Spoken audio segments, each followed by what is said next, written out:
I know, I get so emotional when I talk about this because it's so important. Some women said, I ended up having to have surgery for plantar fasciitis. What do you recommend? If you walk at 30 minutes a day at a brisk pace, you reduce your risk of dementia by 62%. What about a shoe like a Hoka that has the really cushiony sole? If we just paid attention to the strength and the foundation of our foot, then we really can turn a lot of things around. Welcome to Ageless with Jane McGarry, where we celebrate vibrant health, self-care, timeless style, and finding purpose at every age. Because around here, age truly is just a number. We love our shoes. If you're listening and not watching, this is a wonderful Fendi slingback that I bought recently because I just fell in love with it.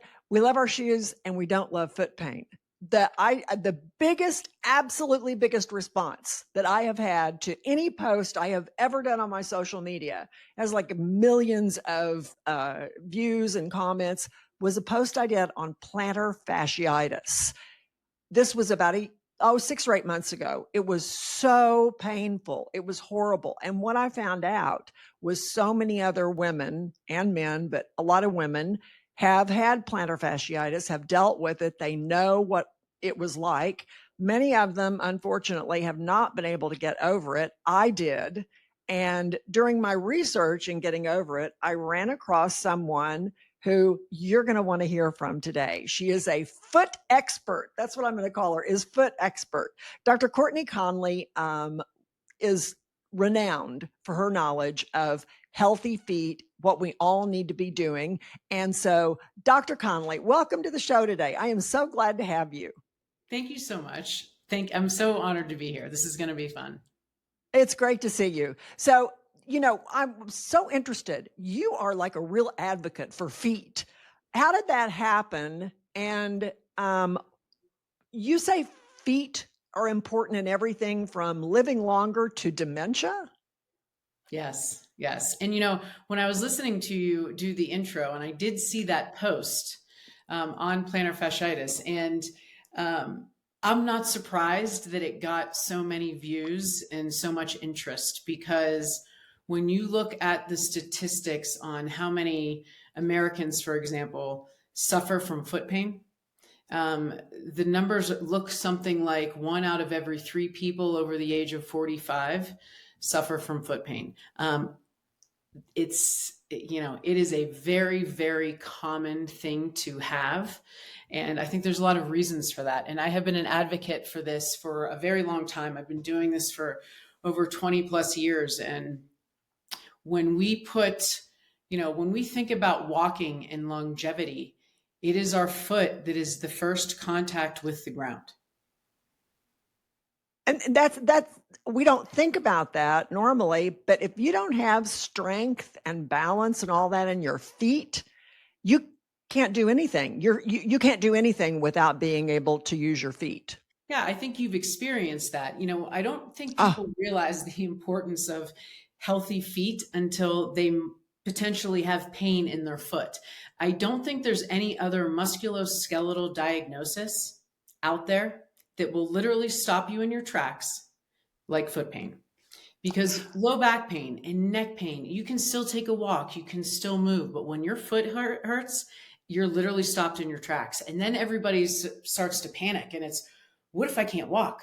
What if I can't do this? What if I can't play with it really affects their entire life. And people will panic, and then the decision is, I need to get surgery, and and then there's this snowball effect. And we're going to talk about what you recommend, how to prevent plantar fasciitis, how to treat it, bunions, a number of things. But first, I just want to talk about feet in general. You got interested in it because you had a personal experience with the importance of being able to walk and use your feet. Can you talk about that for just a second? Yeah, I was a dancer growing up. I was ballet for many years, point shoes. I transitioned to the triathlete, kind of triathlon world with running and biking. And I formed bunions and foot pain at a very young age. And I have always used movement as kind of my therapy. And it's really saved me in some of the darkest moments.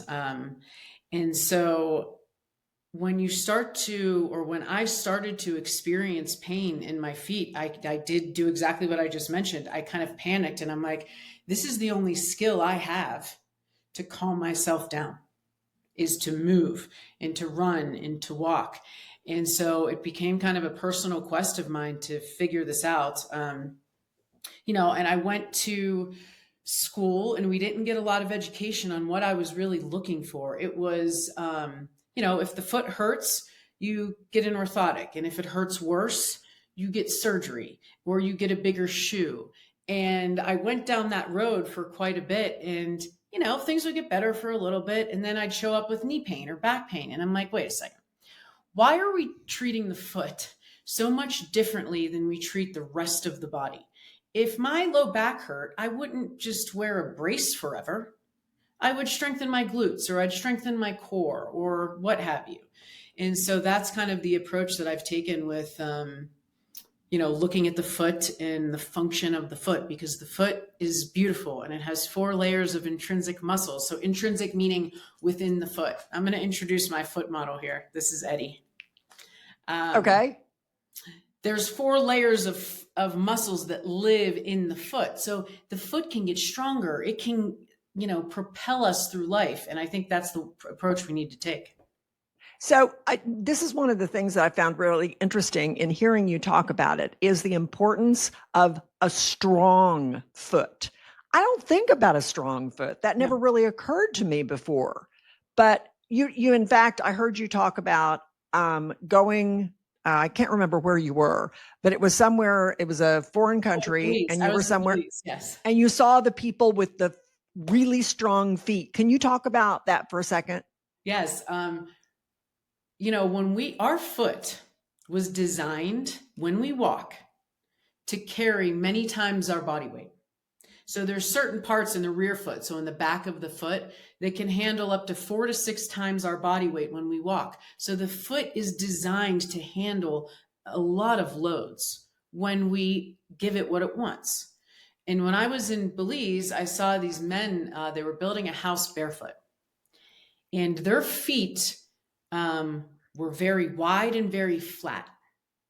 And I think when we think of flat feet, we think weak feet. I have to wear an orthotic. And that was everything but the case, because these men had been barefoot for very long periods of time. You could tell their foot looked very, very strong, and they were literally building a house barefoot. There was nothing weak about those feet. They were wide. They had good splay to them. And when you think of muscle hypertrophy, like if I wanted to get a bigger bicep, I would lift weights, right? And your bicep would grow. Mm-hmm. If my foot gets stronger, my foot's going to look wider and look thicker. And so I thought that was really interesting. And my mom and daughter were on that trip with me, and, they were like, can you stop obsessing over all of this stuff, I want you, since we're telling stories, I want you to tell one more story. Okay. Because a lot of us, when our feet hurt, we get off our feet. That was, and one of the things, the doctor who helped me didn't want me to get totally off my feet. He wanted me to continue, if I could, to do some things. And it's just awful with plantar fasciitis. But you have a story about, I think it was a young man who had horrible, horrible pain and had for a while. And I think it goes to the foot strength issue you're talking about. Can you tell what happened with that? I'm so glad you asked about that, because he literally texted me yesterday.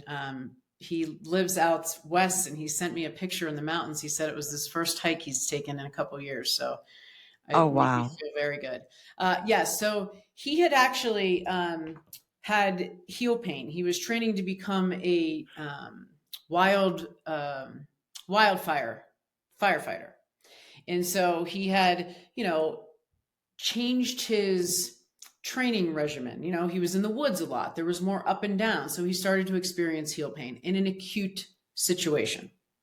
And by the time he came to see me, it had been 2 years of heel pain, which, is not uncommon when you deal with some of these diagnoses. I think with chronic pain too, once you get out of that acute window, pain can start to be very complicated. And that's what we saw with him as well. He couldn't work. He couldn't hang out with his friends. He moved in with his father. So it became this life-altering thing. And so there's this fear component also that was coupled with this original diagnosis. So he had gone to see someone, this is 2 years in, who told him to take 2,000 steps a day, no more than 2,000 steps. So if you know what 2,000 steps looks like, you're not moving a lot. Right. So it was pretty much, rest, offload the foot. And that did not work. I think we know, especially with pain and when it creeps into chronic pain, that movement is medicine. Walking is a treatment. And those are the things that we need to be considering, especially when this young, he was late 20s, is like wanting to live his life. And now he can't, and he's, restricted to 2,000 steps a day. So, he came in with what most do, which is multiple pairs of orthotics, 20 different pairs of shoes, different ways to offload his foot. And I'm sitting here and I'm going, I need you to just walk more. We need to look at your foot. The foot is atrophied now, right? I mean, he's not using his foot. So muscles also atrophy. Right. And so his foot had gotten extremely weak. And so that's what we started to do. I took a complete spin on it, and we started with strengthening his foot, taking away some of these orthoses that were not benefiting him anymore. And we, kind of did the opposite. I got him into less shoe, less orthotic, more exercise. We had him started to do kind of one of the terms I like is a micro walk. He was afraid to pretty much leave his house or walk, because if I get so far and my foot hurts, then I have to turn around and come back. Right.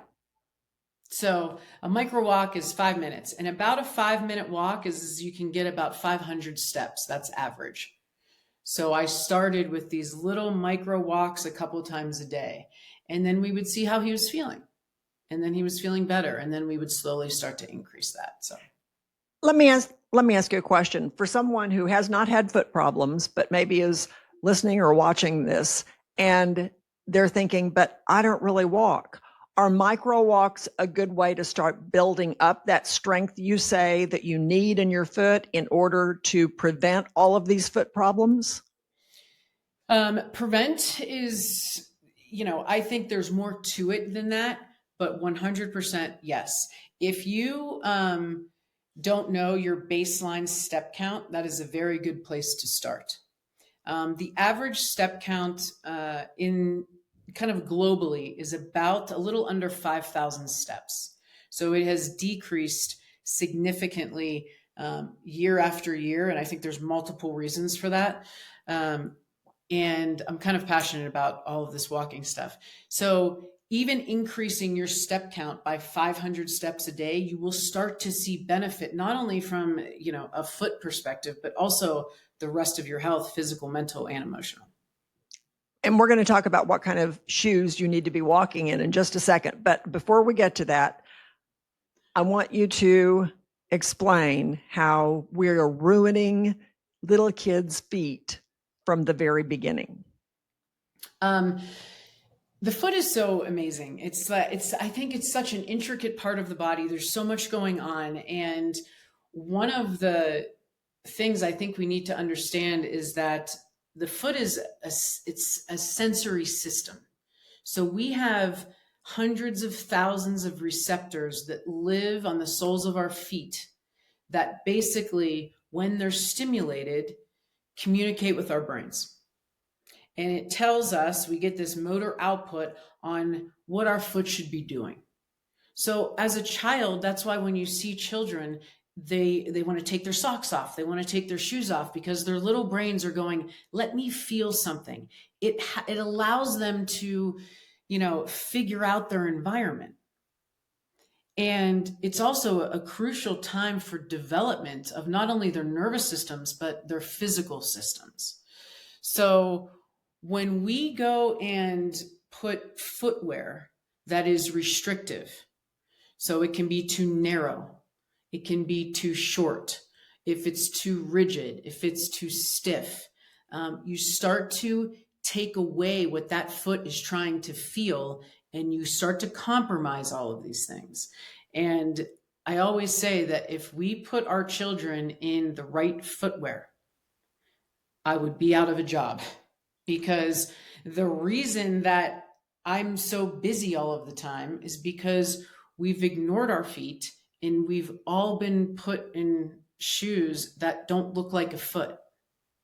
So right out of the gates, we're compromising our function. And that's why I think it's such an easy kind of low-hanging fruit for people, especially in foot pain. It's like, just put a shoe on that respects the anatomy of your foot. So there are companies coming out there now that are, especially for the kids, that are allowing this to happen. And I think that's important. The narrowness of the kids' shoe is a big problem, right? Yes. If you look at research on how many children are wearing the wrong sized shoe, the numbers are staggering. It's like above 70%. And as parents, we talk about this. We need to be measuring our kids' feet like every couple months, because they're growing very fast. And if we're not paying attention to their foot, then they're not going to tell us. They're not going to be like, hey, mom, my shoe feels tight. So we need to be on top of that, because once the foot starts to be in a confined environment, it will literally start to adapt to that environment. One of my favorite things to start my teaching courses with is what should be or is the widest part of your foot. So if you were to look down at your foot, right, where does the width come in? And a lot of people will say, the ball of the foot, which right, is, right? It's the toes. The toes should be the widest part of the foot, because that's going to give us toe splay. It's going to give us balance. It's going to give us strength when we go to walk and push off. So when we have a shoe that tapers or squeezes the toes together, you're compromising function. So ideally, what role do the toes play? And ideally, then your toes need to be able to spread out. Is that what you're saying? So like a Birkenstock would be a good shoe to wear, because I'm wearing some right now. How much time do we have? Because I have lots of thoughts on that one. Okay. The width of the toes, okay? Toes should also be very strong. If you were to stand up and just kind of lean forward, your toes would press into the ground. They're one of the first things that happen when we go to lean forward, is that toe strength, because there is a factor there that weak toes can predict issues with falling as we age. And this is a big deal, because if we lose strength in our feet and in our toes, and I go to walk towards you and I can't feel the ground and I don't have the strength there, it is a complicating factor with increasing fall risk. So I never thought about that, but it makes perfect sense. When I started researching this, Karen Mickle did a lot of this research, and there are a lot of factors to falling. Okay. I'm not saying that this is the only factor. It is something that we need to consider and pay attention to. When I started looking into all this research, I was very interested in it, because I'm like, wow, like, I don't think anybody thinks about this. And there is research, like some of the predictors for longevity. One is a hand grip strength. Like how strong can you grip something? And this research is saying that toe strength might be a better indicator of longevity because it's a test more of physical capacity, which I find to be fascinating. So it's a opportunity. I love that word. When we find opportunities that we can help someone, this stuff I think is both novel, but it makes sense to me. It seems like a no-brainer. Okay, we're going to take a quick break. And when we come back, the first thing I'm going to ask you is if someone is watching or listening right now and they're thinking, I just heard what she said, I want to increase my toe strength. I want to come back and ask you how to do that and also talk about shoes, which ones we should and shouldn't be wearing. What's the scariest thing to most people? Public speaking, whether it's in front of a crowd or if you're just speaking to a camera on your social media. Most people are terrified of public speaking, and sometimes they miss opportunities because they don't know how to promote their product or to speak well when it comes to public speaking. I've been doing public speaking all my life. I've been in front of a camera all my life, and I've done a lot of public speaking in front of crowds. And I have learned some tips and tricks that will help anybody.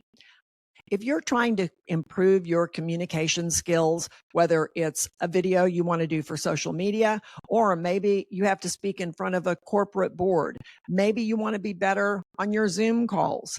I have all kinds of techniques that I teach. I do a master class for corporations that need someone to help them teach their executives, teach their doctors, their lawyers, other professionals who may have a lot of knowledge but don't always communicate it well. Jane McGarry Media is my website. You can book a consultation with me. I would love to help you.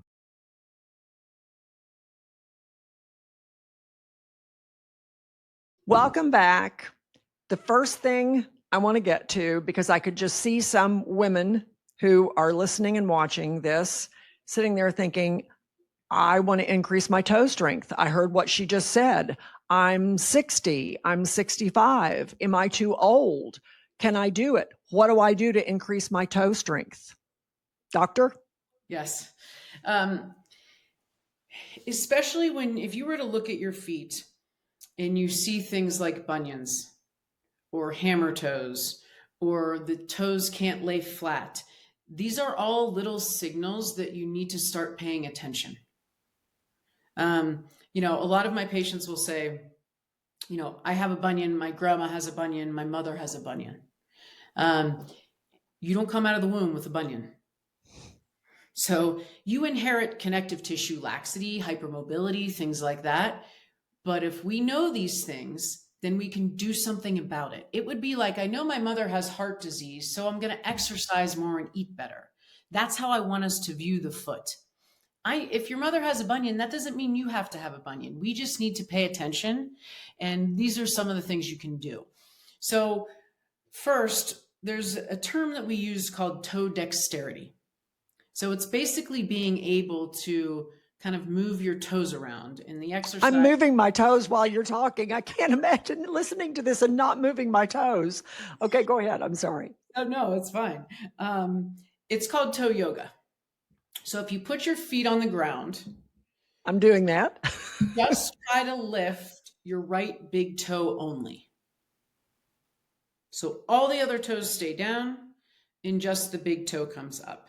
All the other ones got to stay. Okay, I'm doing it. Okay. What side of your foot did you have the plantar fasciitis on? Right. Okay. Pay attention to your ability to lift the right big toe versus the left big toe. Is one side more difficult? If you can do that, try pressing the big toe down and try lifting up the four toes. So it's almost like you're playing like a keyboard with your toes. Okay. Often when patients have these diagnoses, they don't have good awareness of their foot. And so we will often see their inability to do things like toe yoga on the side that they have symptoms. It's not an always conversation, but it's always very interesting to me because I'm like, oh, that makes sense. They literally have very poor motor output on the foot that is exhibiting these symptoms. So if you can't do that, practice. That's a very good drill to just start doing. My patients will be like, well, can I fake it till I make it? And I'm like, yes, you can always do that. If you can't do this, press take your other foot, put it on your other four toes, hold your hand. You can do those things and eventually it'll come. So that's one way. The other thing you can do is try lifting up all your toes. So try to keep the ball of your foot on the floor. I'm doing all this while you're talking. I do this at my desk, like in the shower, when I'm just constantly like moving my foot around. So lift up all your toes and see if you can spread your toes so that you can basically have space in between each digit of your toes. I accept the fourth and the little one. I'm having trouble getting space between the fourth and the little one. Some people will be able to do part of their foot. Some won't be able to do it at all. This ability to spread the toes is very important. We have a lot of nerves that live in between the toes. There's a lot of muscle. When the foot can't splay or spread, you can run into issues like neuromas and foot pain and muscle weakness. So that little drill of lifting the toes, spreading them and reaching them is also a very good kind of introductory, skill that we should be able to do. Okay. And I know you actually have a foot health kit that I want to talk about at the end. Okay. So, because I think you have some things that could really help people with that. But I want to go back to, I was puzzled. I still don't know what caused the plantar fasciitis, but I think I'm like a lot of women. Maybe the circumstances were somewhat similar. 3 things were happening at the same time. One was that at the time I was wearing heels for, I would say, 2 or 3 hours every single day. So I was wearing heels. You're making me high sweat. heels, It pointed toes, a little bit. high heels, pointed toes. 2, I had all of a sudden decided I really wanted to increase my step count. And so I was doing 10 or 12,000 steps a day. So I was wearing high heels. I had dramatically and quickly increased my step count. And I had gotten a new pair of sneakers that I thought were so cute. I'm not going to say the brand name because I don't want to kill them, but they had a narrower toe box now that I think about it. And so those 3 things were happening. Is there one of those or all of those that you would point to for women and say those are all bad ideas? Or what out of those, what do you think might have caused the plantar fasciitis? Well, if we think about the plantar fascia, so that's the tissue that runs on the bottom of the foot. Okay. There is also a muscle, for example, that runs along the bottom of the foot that shares loads with the plantar fascia. I always say all our tissues in our bodies have friends. They don't work by themselves. And neither does the plantar fascia. So the plantar fascia has this friend, this muscle, that when that muscle is strong, they share these loads. When that muscle isn't strong, then the load becomes all of the plantar fascias. And so when the foot is weakened or it's deconditioned, you're going to have these changes in how the foot is loaded.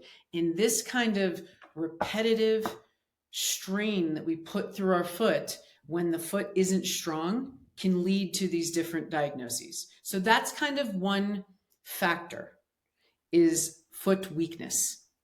So how does our foot get weak?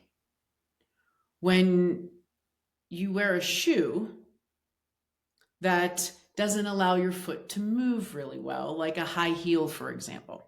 Mm-hmm. The other factor with the high heel, as we know, is that the heel is higher than the toes. So the calf, the posterior compartment, if you will, is under this kind of shortened position.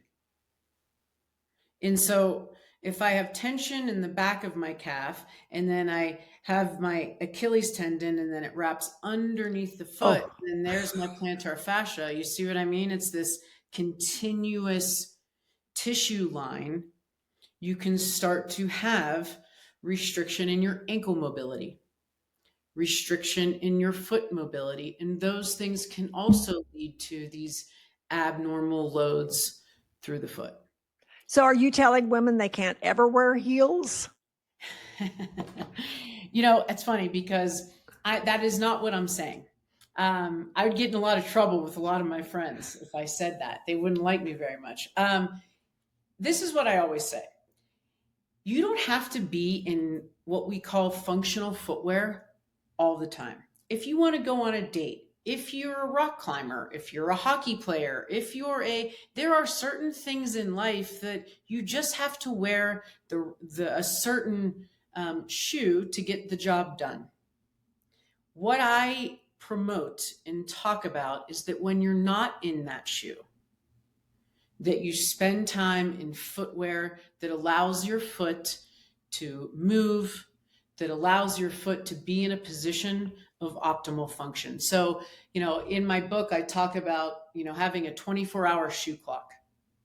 So if you're going to go on your date and you're going to be in a heel for a couple hours, then for the rest of that day or the next day, take 10 minutes, do some foot exercises, walk around barefoot for 5 minutes, and wear a shoe where your foot can actually breathe and get back to the position that it was designed to be in. It's when we stay in this traditional, conventional footwear where the foot cannot do what it's supposed to do for hours on hours, we're going to run into problems. Okay. So let me ask you a couple of things. As I said, I have on, this is what I'm wearing beneath the desk. I have my pink Birkenstocks. I wear them around all the time because they're super comfy. Is that a good shoe? I brought a variety here.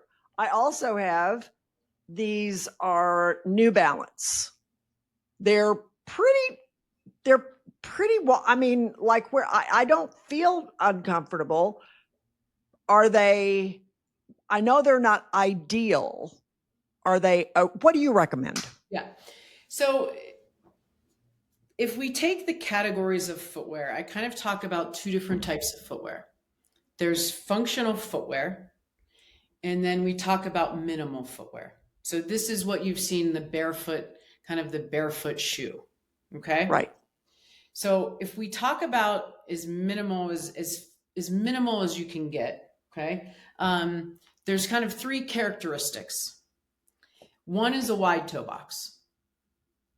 So to differentiate that, a wide shoe is different than a wide toe box shoe. So a New Balance, for example, that in a wide size is wide through the ball of the foot. But the wide shoes can still taper at the toe. Mm-hmm. And remember, the widest part of the foot should be the toes. So that's not really doing us much justice if it's wide at the ball of the foot, but it still squeezes the toes together. Think about a bunion, right? My big toe, which I think is the most important joint in the body, needs to be straight. He's big, he's strong. It's what propels us forward when we walk. If I take him and I do this to him, no matter how wide I am here, if I do this, it's going to change the structure of that toe. So if you're questioning your footwear, take out the factory insert of the shoe, okay? And then you can put your foot on it. If your toes live within the factory insert, Mm-hmm. you could say that you're in the right shoe. Now, this is with a caveat to that. Because most of us have very weak feet and our feet look like a shoe instead of a foot, if your toes look like they're tapered and they fit within the factory insert, it's still not wide enough. So if you can splay your toes and have that widest part of your foot live here, then that's a wide toe box shoe. Okay? Okay. Okay, that's the first one. The second one is having the heel and the toe sit on the same plane. So when we stand barefoot, this is how our foot was supposed to be, on the ground. So the heel to toe drop in a lot of shoes is higher. So 8 millimeters, 10 millimeters. So in a minimal shoe, the heel and the toe are on the same plane. And the last characteristic of a minimal shoe is thin and flexible. This thing is, there's nothing happening here. This is a Vivobarefoot. Okay. Love these shoes. Now, this shoe, you also have to earn your right to be in, because in this environment, my foot's going to get stronger. It's going to be mobile. This is the environment of where we want to be. But if you are not used to wearing this shoe, it'd be like me telling you to go squat 300 pounds tomorrow. Never going to happen. Interesting. So we have to earn our right to walk around all day in a shoe that's frankly harder to wear, because it's like my foot's working out in this shoe. And before we go to how do you get there, what is that shoe? Is it a specific brand? This is a Vivobarefoot. Okay. Yep. Okay. So you got to earn your right. So I'm going to just take a wild guess that most of our viewers are not there. I don't know. Something just tells me that most. So how do you get there? What do you do in order to get to where you've earned the right to wear that shoe? How do you get there? Yeah, that's a great question. And this is what I talk about with my patients all the time. For my plantar fasciitis cases, for example, if they have been in heel pain for 6 months, 7 months, 8 months, I want their foot to start to get stronger. So I'll tell them, we're going to get you one of these shoes, but you're going to give me 5 minutes a day. That's it. Then you can go back in your other shoes. And you're going to do some of these foot exercises, and then you're going to add 10 minutes in this shoe. So it's this gradual increase in time. And I see how they're doing that night. The next morning, if they're doing okay, we just keep adding time. And this is also in conjunction with how they're exercising their foot. Now, the other option for that is, hey, I work on concrete all day long. I walk through airports. I stand in a grocery store. I don't care how strong your foot is. Our foot was not designed to stand on concrete all day long. So thin and flexible for a lot of people is not going to work. But it's okay, because there's functional footwear, wide toe box, zero drop, but more what we call stack height or cushion.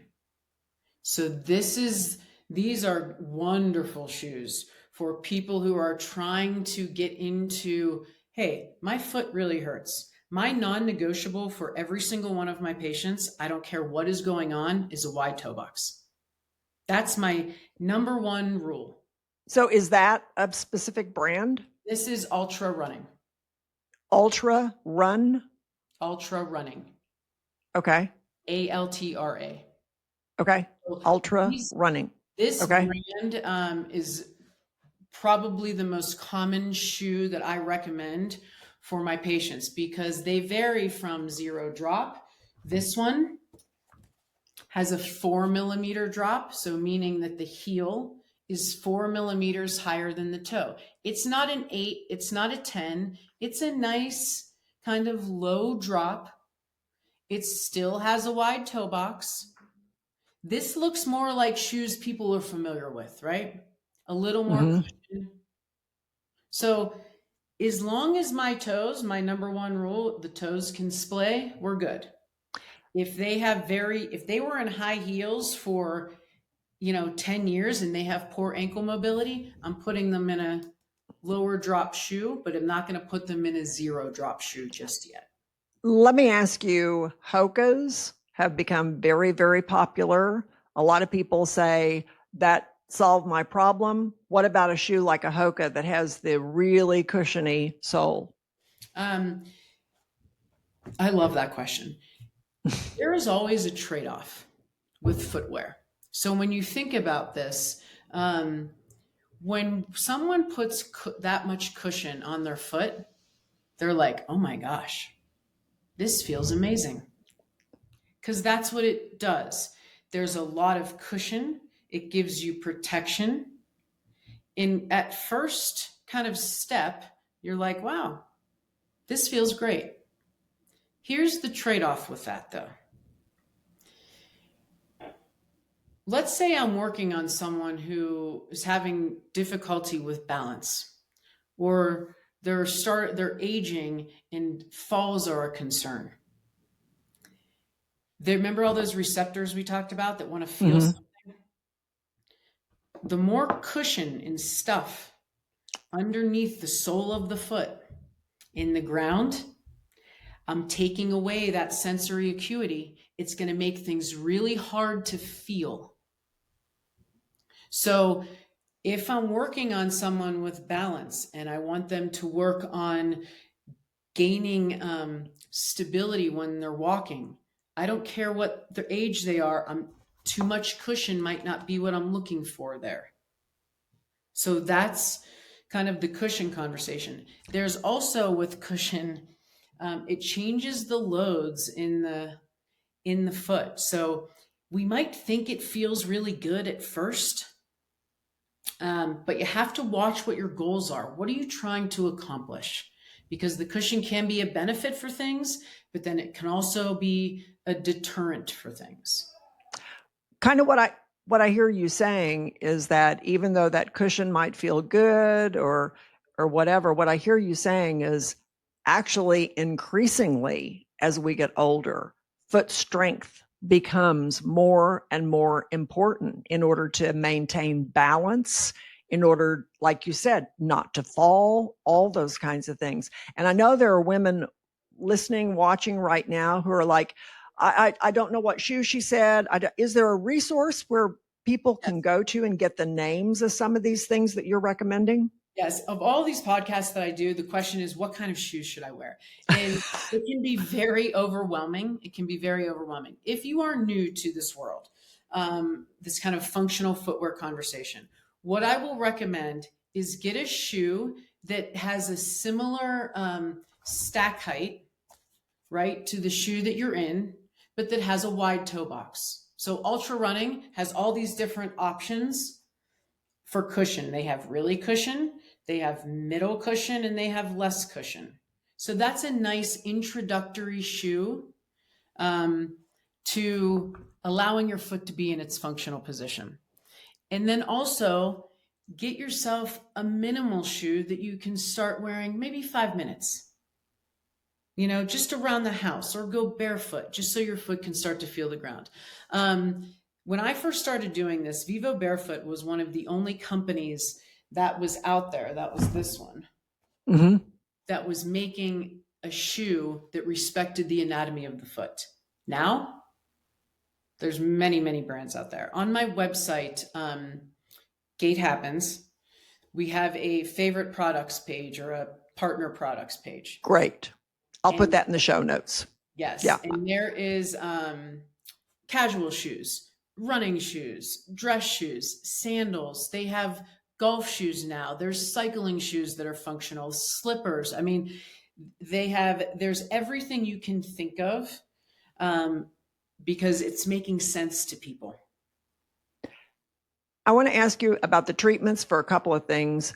I had women who said, well, I got inserts for plantar fasciitis. Some women said I ended up having to have surgery for plantar fasciitis. What do you recommend? What do you not recommend? What should people do if they're suffering with that? Because it's horrible. It is.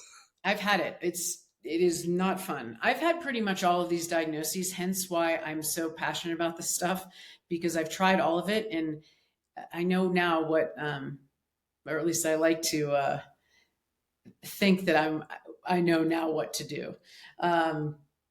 When we look at the foot, when you have acute pain, a foot orthotic or a foot orthoses, like when you were first diagnosed with your plantar fasciitis, if you were to Google, what do I do? It's get an orthotic and get a cushioned shoe. And that makes sense because when something is acute, it's inflamed, hurts, it's red, right? You have all the symptoms of an acute diagnosis. So we want to offload. right? So we can feel better. But you can't offload forever. So that's when my patients come in and they're like, I've been wearing my foot orthotics for 10 years. I'm like, why? They're like, well, it helped my plantar fasciitis 10 years ago. And I'm like, there is research that will tell you that when you don't use it, you will lose it. If you wear Right. these orthoses for long periods of time, it will change your foot. The foot will get weaker. So I always, if we start with a patient that has a foot orthoses, we'll say, okay, start wearing this, but you're going to start doing these exercises. We're going to start having you strengthen your toes. We're going to start having you mobilize your ankles. The other thing that with plantar fasciitis that I don't think people think about is a lot of those loads are controlled from the hip. So I'm always looking at hip strength, pelvic control, everything above the foot. It's never just a foot problem. That's interesting because I have a hip replacement and it's my right hip. The same one. Now, I work out. When I had the hip replacement, I started doing, I did all the physical therapy, and then I work out typically 2 or 3 times a week. But as you said, it's all related. I think that is one of the missing kind of factors when we look at treating patients, especially their heel, if we just look at the foot. That's what's taking the load, but there's this hip that's driving a lot of that function.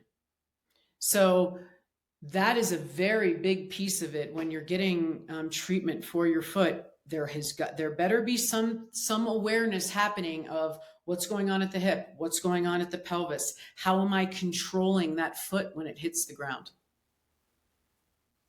Interesting. Okay, when we come back, some of my viewers have specific questions. We're going to do a little rapid fire on that. And also, we're going to talk about your kit that people can get that they can start these exercises. We'll be right back. I'm really excited to offer you something starting in 2026. You know, this podcast is for women who are interested in being lifelong learners, living as well and as long as we can in a wonderful, purposeful way. Well, one of the things I love to do most is travel. And beginning in 2026, I have exciting travel opportunities to offer to you. I have chosen a provider who I trust because I have known Casey with Sharon Carr Travel for years now. Casey has traveled all the continents. He's been all over the world. And if you have any travel needs at all, whether it's a tour with me or maybe you just want to go somewhere on your own, Casey at Sharon Carr Travel will take you there safely, in style, and you'll have a wonderful time. Thank you, Sharon Carr Travel, for being one of the sponsors of Ageless with Jane McGarry and supporting all of us women.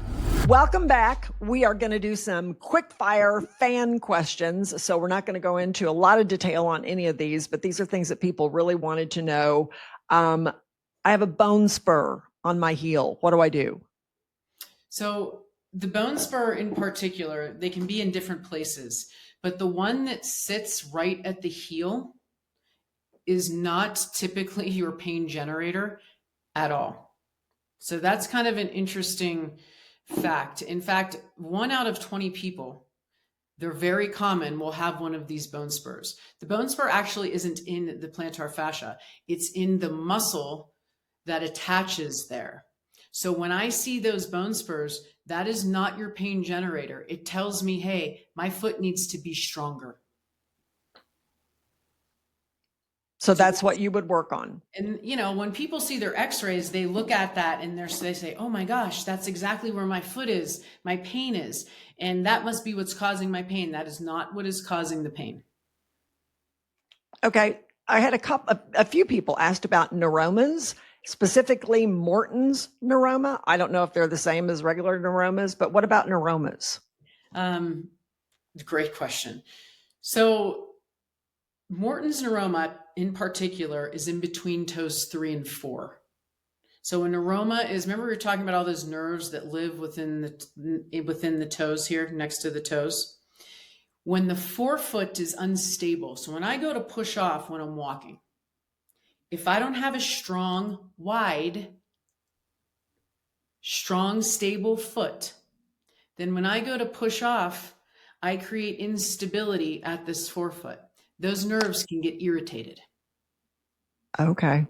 Now, keep this in mind. Here's that nerve. Morton's lives right here. These are different doctors, right? So there's a neuroma that's here, but he's a different doctor's name. Morton gets all the credit because it's the most common location. So think about this. If I have this neuroma living in between 3 and 4, and I wear a shoe that does this, you think that's going to feel good?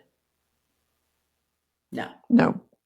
And so the recommendation for people with neuromas and bunions, if you Google it, they will say, make sure you get a wide shoe. And I'm always sitting there going, why are we waiting till we have bunions or neuromas? Why don't we just tell people wear the wide toe box shoe in the first place? So neuromas can be very, very painful. It almost feels like your foot is broken when you go to push off. And they last a long time. Once you have one, by the way, he's kind of your friend for life. They don't go away, but the pain goes away. I have one. It's asymptomatic. I run, I bike, I strength train. It does not bother me, but I wear my toe spacers every day and I wear wide toe box shoes. And your toe spacers, I think, are in that foot Yes. health kit. So we're going to get to that.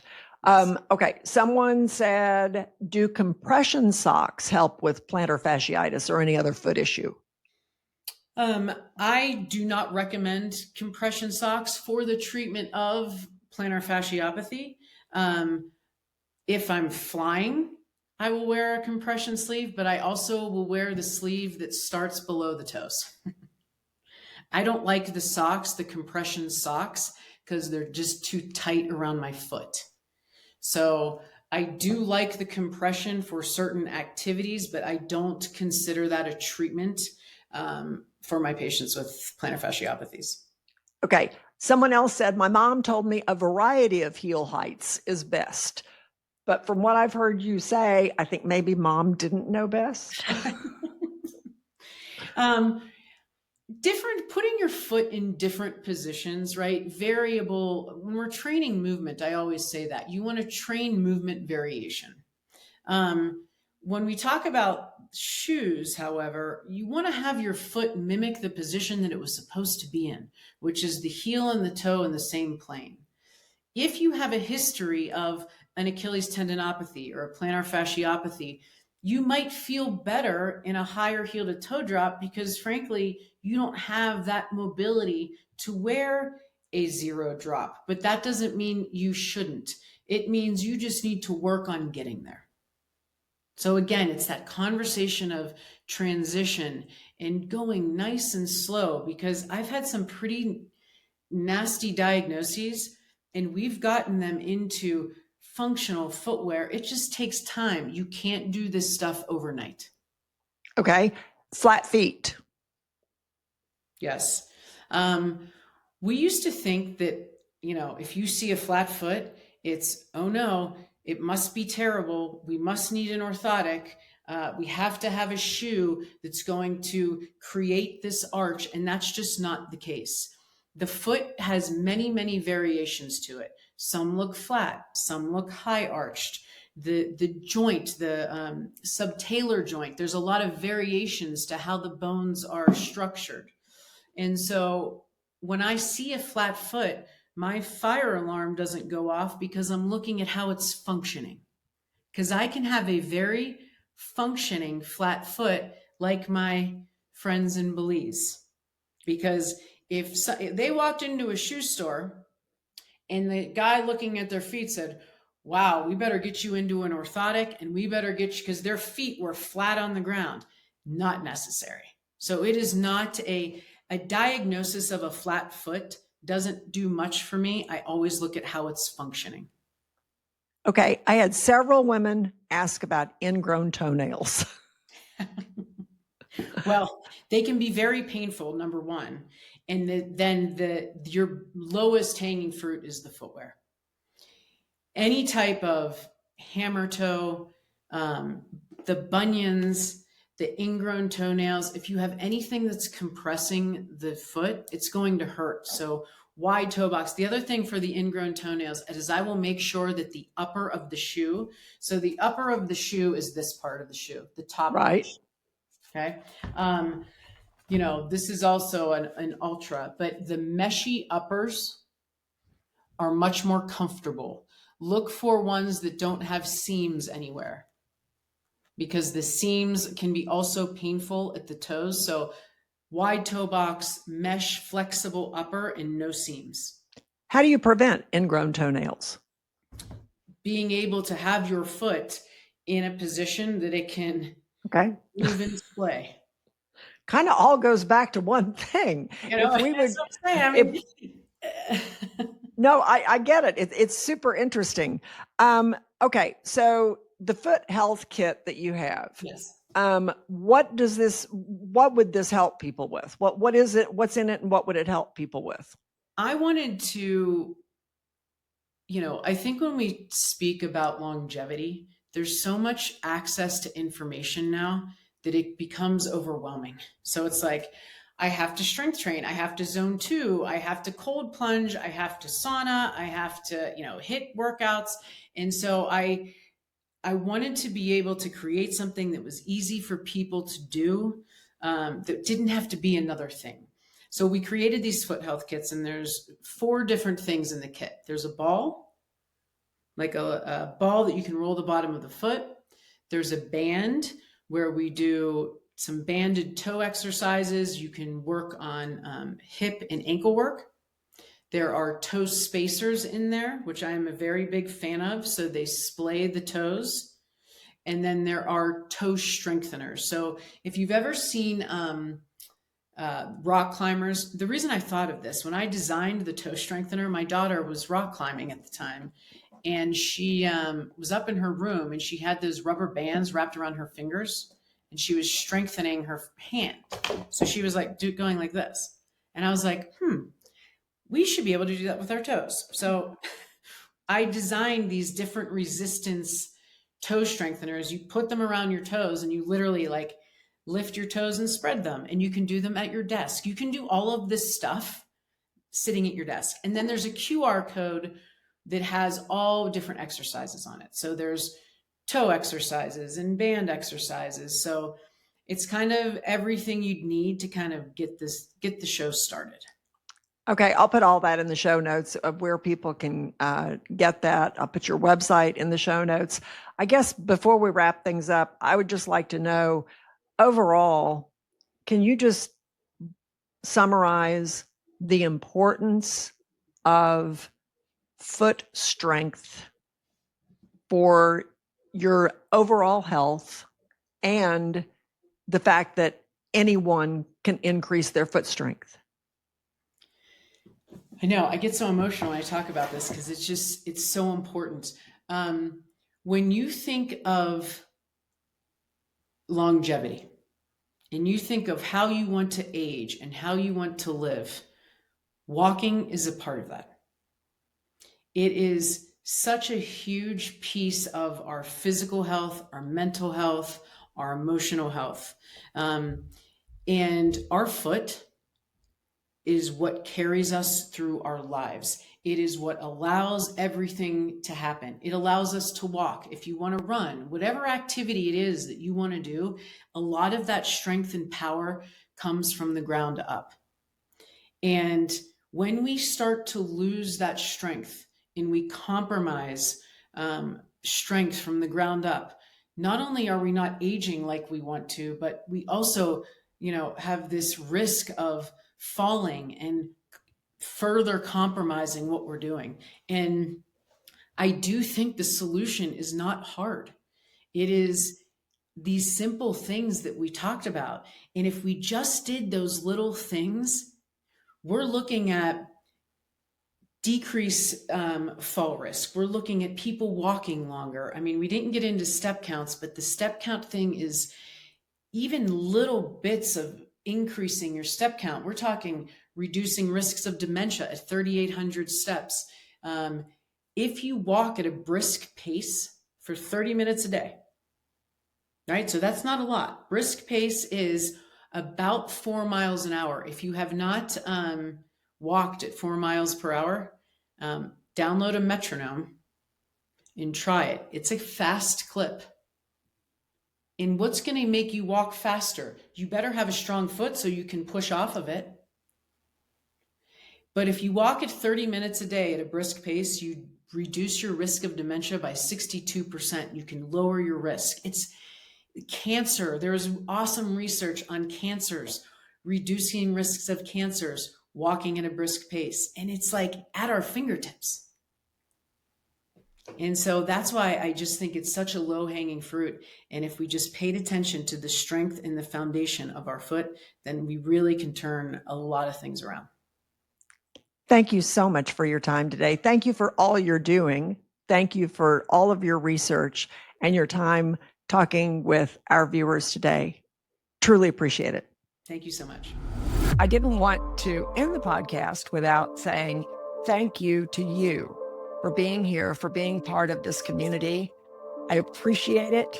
And I can't wait for 2026 when we have an exciting trip planned with our Ageless group. Have a great day.